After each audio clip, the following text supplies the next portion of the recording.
the next new moon that is happening on Thursday, July 24th at 3:11 p.m. Eastern Standard Time. It's in the sign of Cancer. And if you're confused because you only pay attention to tropical or Western, the popularized mainstream social media astrology, and you're like, wait, isn't it Leo season? No, it is not when you use the visible sky. So true sidereal astrology is using the authentic placements of the luminaries as they are in the visible sky right now, not 2,000 years ago, like tropical astrology uses. And we also account for the varying sizes of the constellations. So you can see that the zodiac are all different sizes because the star groupings that represent the zodiacal energies are different sizes. And we include a 13th sign here. Okay, so using this specific lens of astrology, you will find greater coherence with your celestial self, as well as your human hero's journey here on Earth. So if that sounds like something that is interest to you, stay tuned. Okay, so this particular lunation event being in the sign of Cancer, that cardinal water, also with Mercury in retrograde, just making its way backwards through Cancer, I would say that this is the primary focus as far as the energy is concerned. A lot of water, actually. There's a lot of Piscean energy going on right now. So we've got the cardinal and the mutable water represented. And so with this theme, we're going to be in our feels, okay? And with it being Cancer in particular, that energy is like the mother wound, your roots, your ancestors, your generational trauma, okay? And the lunar cycle, the way that it works is that when we're at this point with the new moon, the sun and the moon are at the same point, the moon is dark. It is the dark moon, the void, okay? Typically, the moon, when it goes through this phase, is not actively affecting us. It is resetting. So we set new intentions for the next 28, 29 days of this lunation. The full moon is typically a bit more agitating because it's at its fullest point as far as its magnetic potential, and it is at its weakest point as far as its magnetic potential.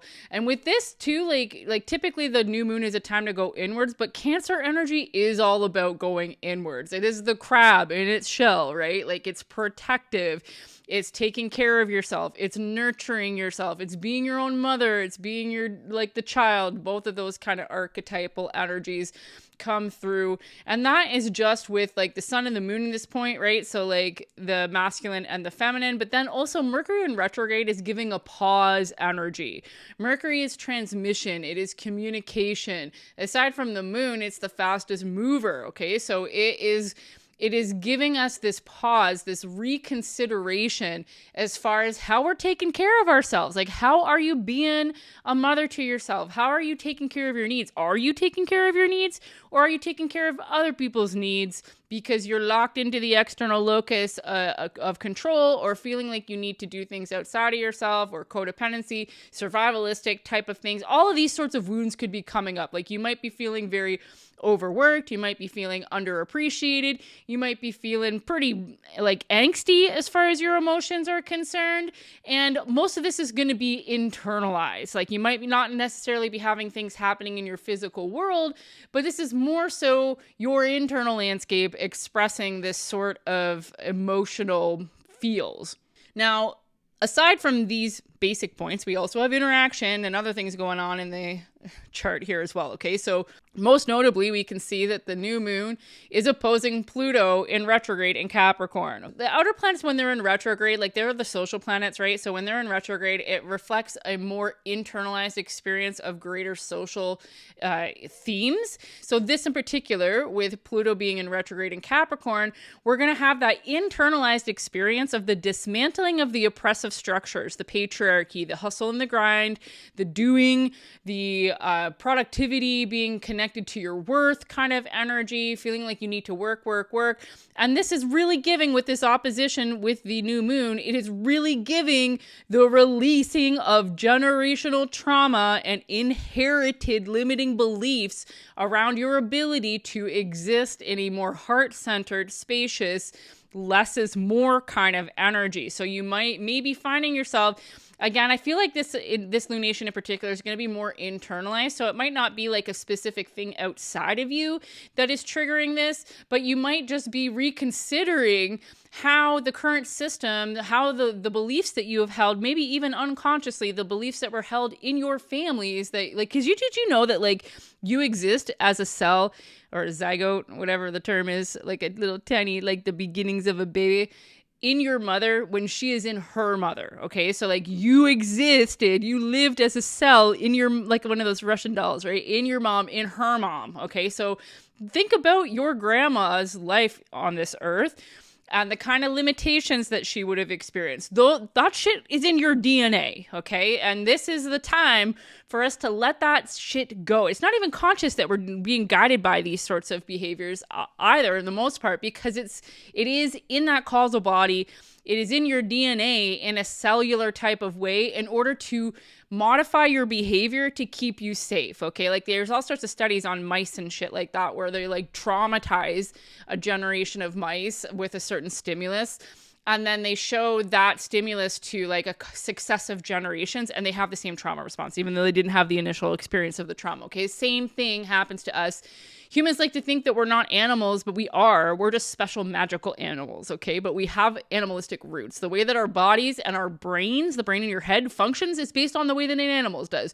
We just have the prefrontal cortex and like the fancier executive functions, but that shit doesn't come online if you're in a fear response all of the time, okay? So like this dynamic here, this opposition is really giving, like, it's time to let that shit go. It is safe to let those things go, okay? You're not gonna die. Remember, we're just living in a big simulation anyways, okay? So like if you die, you're just recycled.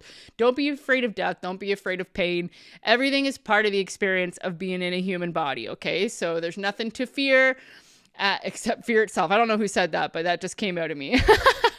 Fear is the enemy when it comes to self-actualization. Okay. Now, this opposition is also forming a T-square. You can't see it on here because there's no aspects to Chiron, but it's squaring Chiron as well. Okay. The wounded healer, our biggest fears, our biggest limitations, our biggest wounds in Pisces, okay, around our receivership, around our spirituality, around our intuition, okay? So this is bringing an energy of like, you can be like, I feel like it's witch's wound, honestly, or like warlock's wound, whatever gender you subscribe to. The idea of like being a magical being and having like an ancestral wound in your lineage that has prevented you from expressing the totality of your magical capacities because you were literally burned at the stake or like your ancestors were, okay? Maybe it's not like you specifically. I'm not sure karma actually works that way in past life iterations, but more so you have inherited that experience in your lineage and it is preventing you from stepping up and being seen as a magical creature because you don't want to die ultimately, right? And this is all beyond your conscious mind. This is in the etheric layers of your experience preventing you. And I feel like this sort of energy is all coming up with this lunation, with the new moon being a time for us to set an intention of moving forward in safety, knowing that it is time to lead the new earth into a more magical existence once again, because this is not the first time that this has happened, okay? There have been advanced civilizations, and it's not as long ago as they are telling us, because history is this whole thing, but that's a topic for another video. Anywho, so T-square, okay?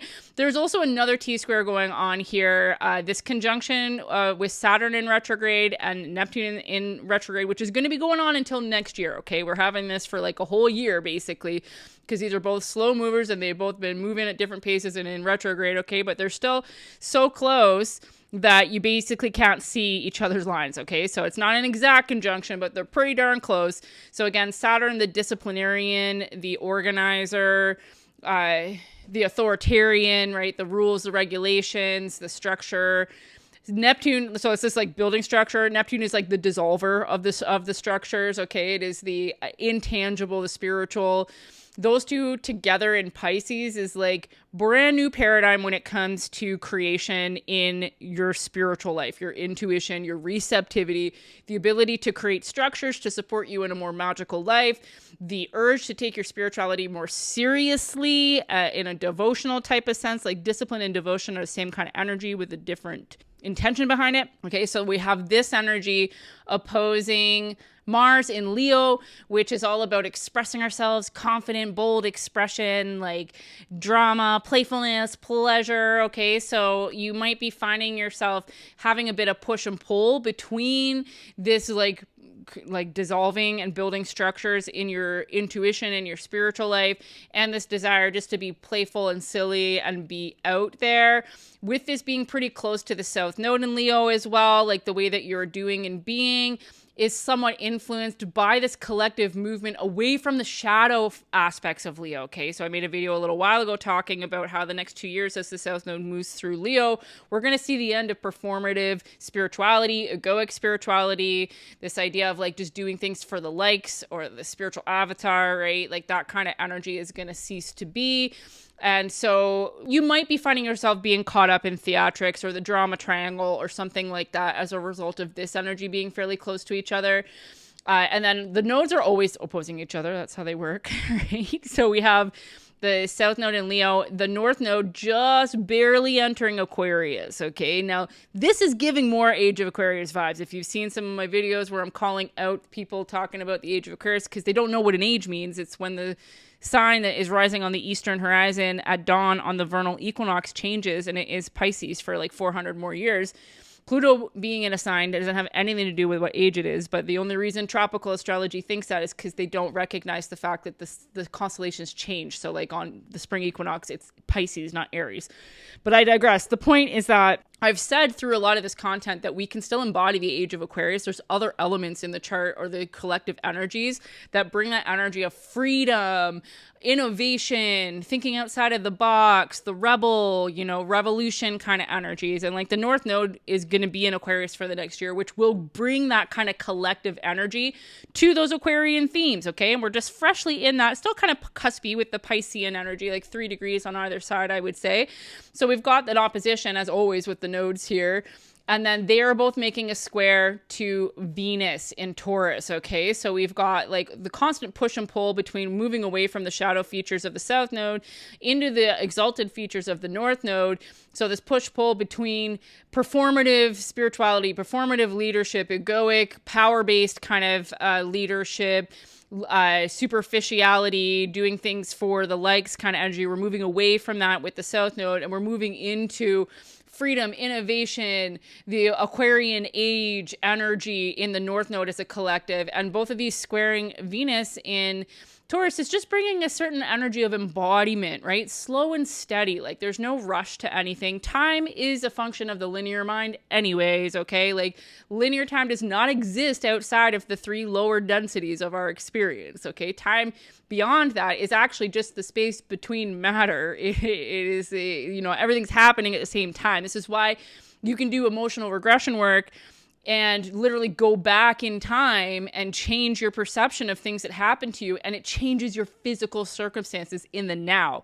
If that sounds like freaking woo to you, I promise you it is real. I have changed my life with these principles, okay? And if you want to change your life using a practice like that, I highly suggest my one-on-one work. I just came up with a brand new laser-focused mini mentorship offering. It's 1 session, 1 week of voice note support for integration and expansion, and it is super affordable but very limited, okay? So check out the information in the comments of this video if you're on YouTube, or the link in my bio on TikTok. This is also an offer, like it's an offering that is designed as a standalone for those who just want to dip their toe in, but it is also available as kind of a trial run because I do my best work in longer containers, okay? So if you want to experience what it's like to have a facilitator take you through your body back in time and change your experience of the past and see the physical repercussions of that in your present, hit me up.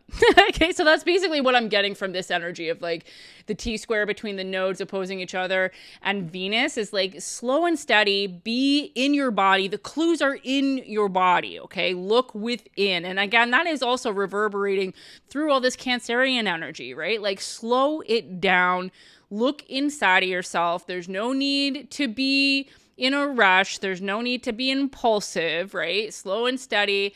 Take your time and go within.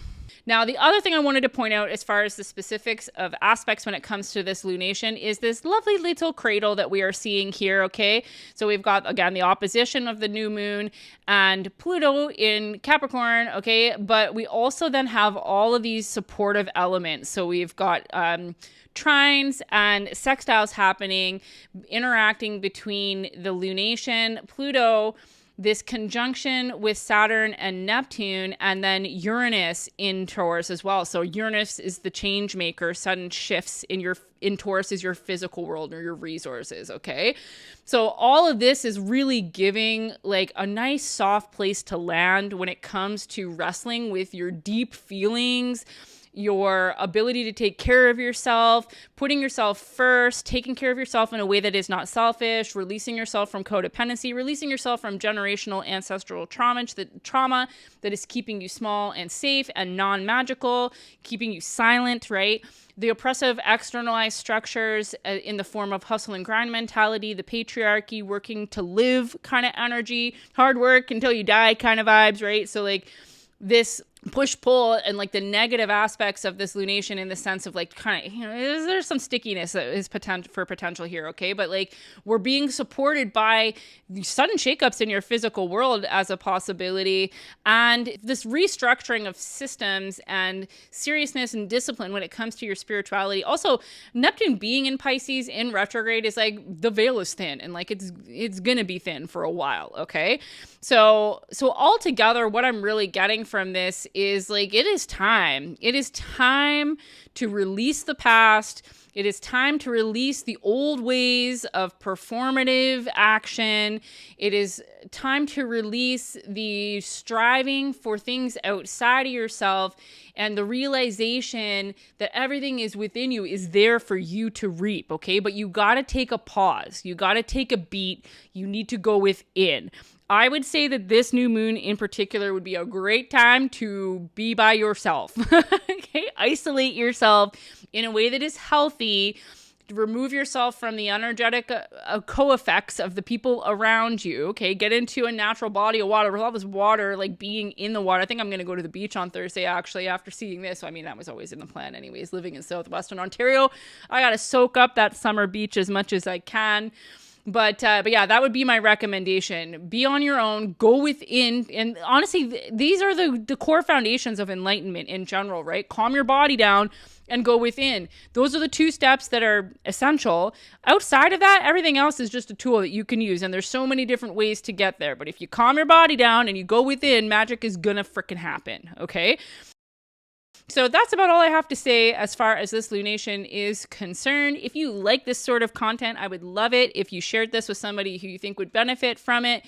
Leave me a comment, engage with this video in every way that you can to help the algorithm get it out to others. And once again, if you are interested in my one-on-one support, just send me a DM on any of the social platforms. You can also send me an email and we'll get you hooked up. So if you're still listening to this, thank you so much for supporting me with your ears and eyes and heart, and I will see you in the next one.